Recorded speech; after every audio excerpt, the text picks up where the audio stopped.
အားလုံးပဲတည်တည်ချာချာကြည့်ထားကြပါဦး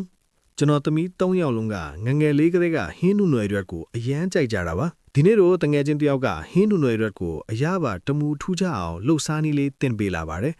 လမ်းဆန်းပြီးစားလို့ကောင်းတယ်လို့အီရာတွေကိုလည်းပြေးစေပါတယ်ရက်ဆက်စားမိရင်တောင်အင်္ဂလူတွေကတမျိုးပြီးတမျိုးပြောင်းချက်ပေးတယ်လို့ထင်သွားရလောက်တဲ့အထိကောင်းပါတယ်ပထမဦးဆုံးဟင်းနုနွယ်ရွက်တွေကိုအမြင့်ဖြတ်ပြီးအနေတော့အပိုင်းလေးတွေပိုင်းပေးပါ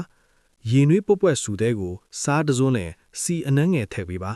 ဒါမှဟင်းသီးဟင်းရွက်တွေကအယောင်မမဲပဲလက်လက်ဆက်ဆက်စိမ့်စိမ့်လေးထည့်နေမှာပါနွေနွေထွေးထွေးနဲ့စေတနာထားပြီးမျှဝေပေးရတာဝါသနာပါတာမို့လို့ဒီဗီဒီယိုလေးကိုကြည့်နေလဲမိတ်ဆွေတို့လည်း like လေးပေးပြီးအားပေးခဲ့ကြပါအောင်အားလုံးကိုကျေးဇူးအများကြီးတင်ပါတယ်ခင်ဗျာ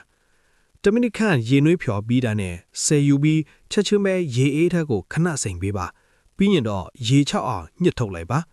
ဆက်လက်ပြီးချက်သွန်ဖြူနှုတ်စင်းပရားငပိရေအနှဲငယ်နှမ်းစီအနှဲငယ်ထည့်ပေးပါအဓိကအရေးကြီးဆုံးကတော့ flaxseed sesame salt လေးကိုဖြူးပေးရမှာပါနောက်ဆုံးမှာတော့လက်နဲ့တေးသေးချာချာနယ်ပေးလိုက်ရင်စားလို့ရပါပြီတကယ်ကိုလွယ်ကူပါပဲနှစ်သက်ကာလလည်းနီးလာပြီဆိုတော့ကျမ်းမာရေးလိုက်စားတဲ့ဖြိုမေးတို့လည်းအခုပဲတိမ်ထားပြီးလိုက်လုပ်ကြည့်ကြနော်